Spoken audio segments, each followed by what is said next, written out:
ಇವಾಗ ನೇತ್ರ ಅವ್ರಿಗೆ ಮೈಕ್ ಕೊಡ್ತೀನಿ.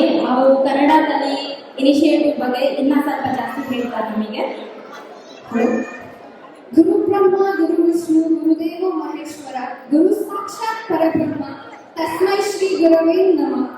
ಈ ಶ್ಲೋಕದಲ್ಲಿ ಹೇಳಿರುವ ಹಾಗೆ ನಾವು ನಮ್ಮ ಸಂಸ್ಕೃತಿಯಲ್ಲೇ ಗುರುವನ್ನು ದೇವರಿಗೆ ಹೋಲಿಸ್ತೇವೆ. ಆದ್ರೆ ಈ ಜಗತ್ತಿನಲ್ಲಿ ಈಗಿನ ಪರಿಸ್ಥಿತಿಯಲ್ಲಿ ಏನಾಗ್ತಿದೆ ಅಂತಂದ್ರೆ ವಿದ್ಯೆಯನ್ನ ಒಂದು ವ್ಯವಹಾರವಾಗಿ ಕನ್ವರ್ಟ್ ಮಾಡ್ಕೊಂಡಿದ್ದಾರೆ. ಅದು ತುಂಬಾ ನೋವು ಕೊಡುವಂತ ವಿಷಯ.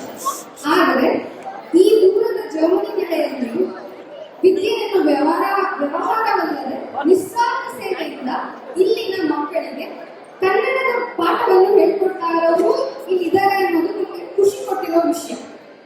ಹಾಗೆ ಮಕ್ಕಳಿಗೆ ಉಚಿತವಾಗಿ ಕನ್ನಡ ಕಲಿಸ್ತಾ ಇದ್ದಾರೆ. ಕನ್ನಡ ಕಲಿಬೇಕು, ಕನ್ನಡ ಬೆಳೆಯಬೇಕು, ಅದು ಬದುಕಬೇಕು ಅನ್ನೋ ಉದ್ದೇಶದಿಂದ ನಮ್ಮ RNPS ನ ಒಂದು ಆಯೋಜನೆಯಾದ ಕನ್ನಡ ಕಲಿ ಎಂಬ ಪ್ರೋಗ್ರಾಂನಲ್ಲಿ ಚಿಕ್ಕ ಮಕ್ಕಳಿಂದ ಹಿಡಿದು ದೊಡ್ಡವರ ತನಕನೂ ಕನ್ನಡ ಪಾಠನ ಹೇಳ್ಕೊಡ್ತಿದ್ದಾರೆ. ಅದು ಉಚಿತವಾಗಿ. ಅದು ನಮಗೆ ಹೆಮ್ಮೆ ತರುವಂತಹ ವಿಷಯ. ಜೋರಾದ ಚಪ್ಪಾಳೆಯಿಂದ ಆ ಇನಿಷಿಯೇಟಿವ್ ನಾವು ಪ್ರೋತ್ಸಾಹಿಸಬೇಕು. ಇವರು ಕೇವಲ ಅಕ್ಷರಗಳಷ್ಟೇ ಬೋಧಿಸ್ತಾ ಇಲ್ಲ. ಅದು ನಮ್ಮ ನಾಡಿನ ಗುರುತು, ನಮ್ಮ ನುಡಿಯ ಪ್ರೀತಿ ಹಾಗೂ ನಮ್ಮ ಸಂಸ್ಕೃತಿಯ ಶಕ್ತಿ. ಈಗ ನಾನು ವೇದಿಕೆ ಮೇಲೆ ನಮ್ಮ ಕನ್ನಡ ಕಲಿ ಎಂಬ RNPS ನ ಆಯೋಜನೆಯ ಮುಖ್ಯರಾದ ಶೋಭಾ ಚೌಹಾಣ್ ಅವರನ್ನು ವೇದಿಕೆ ಮೇಲೆ ಕರೀತಾ ಇದ್ದೇನೆ. ಮತ್ತು ಇಲ್ಲಿ ತಮ್ಮ ಬ್ಯುಸಿ ಜೀವನದಲ್ಲಿಯೂ ಸಹ ಅವರ ಸಮಯ ಮಾಡಿಕೊಂಡು ಕನ್ನಡ ಕಲಿ ಮಕ್ಕಳಿಗೆ ಪಾಠ ಹೇಳ್ಕೊಡ್ತಾ ಇರೋ ಗುರುಗಳನ್ನೂ ಸಹ ವೇದಿಕೆ ಮೇಲೆ ಕರೀತಾ ಇದ್ದೇನೆ. ಪವನ್ ಮಧಮಯ್ಯ ಅವರು ವೇದಿಕೆ ಮೇಲೆ ಬರಬೇಕೆಂದು ಕೇಳ್ಕೊಳ್ತಾನೆ. ಪವನ್,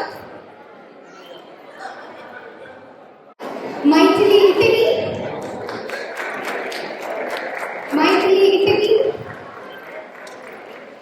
ಭವ್ಯ ಭರತ್, ಸುಹಾಸ್ ಕೊನಲು,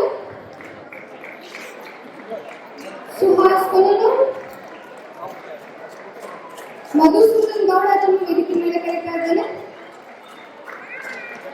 ಹಾಗೂ ಇಲ್ಲಿ ಉಪಸ್ಥಿತರಿಲ್ಲದ ಚೈತ್ರ ಮಹಾದೇವ್, ವಿನುತಾ ಕರ್ಗೆರೆ ಅವರಿಗೂ ಸಹ ಧನ್ಯವಾದ ತಿಳಿಸ್ತಾ ಇದ್ದೇನೆ ಅವರ ಅನುಪಸ್ಥಿತಿಯಲ್ಲಿ. ಹಾಗೂ ಈ ಗುರುಗಳಿಗೆ ಇಷ್ಟು ಒಳ್ಳೆ ಏನಂತಾರೆ ನಿಮಗೆ ಸರ್ವಿಸ್ ಪ್ರೊವೈಡ್ ಮಾಡ್ತಾ ಇರೋದಕ್ಕೆ ನಿಮಗೆ ತುಂಬ ಹೃದಯದ ಧನ್ಯವಾದಗಳು. ಹಾಗೂ ನಮ್ಮ RNPS ಕಡೆಯಿಂದ ರಿಯಾಸ್ ಶಿವಸಂಗಿಯರವರು ಬಂದು ಇವರಿಗೆ ಕಿರುಕಾಣಿಕೆಯಿಂದ ಬೇಕೆಂದು ಕೇಳ್ಕೊಳ್ತಾ ಇದ್ದೇನೆ. ರಿಯಾಸ್ ಶಿವಸಂಗಿ.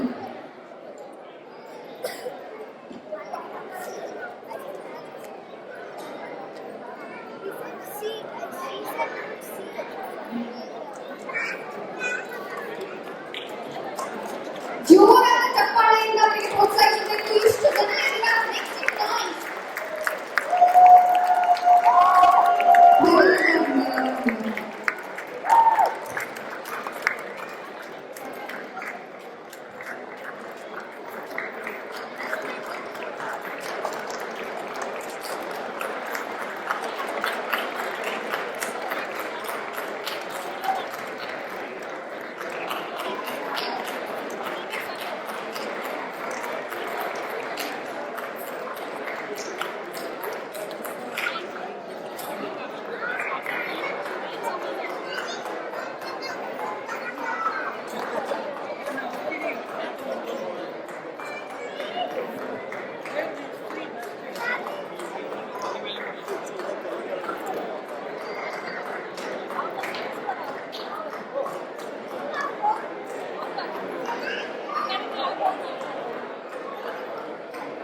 ಧನ್ಯವಾದ. ವೇದಿಕೆ ಮೇಲೆ ಬಂದು ಎಲ್ಲರಿಗೂ ಕಿರುಕಾಣಿಕೆ ಕೊಟ್ಟ ರಿಯಾಸ್ರವರಿಗೆ ಹಾಗೂ ನಿಮ್ಮ ಈ ಒಳ್ಳೆಯ ಕಾರ್ಯವನ್ನು ಹೀಗೆ ನಡೆಸ್ಕೊಳ್ತಾ ಹೋಗಿ ಅಂತ ಹೇಳ್ತಾ ಈ ಕಾರ್ಯಕ್ರಮದ ಮುಖ್ಯರಾದ ಶೋಭಾ ಅವರಿಗೆ ನಾನು ಇವಾಗ ವೇದಿಕೆಯನ್ನು ಬಿಟ್ಕೊಡ್ತಾ ಇದ್ದೇನೆ.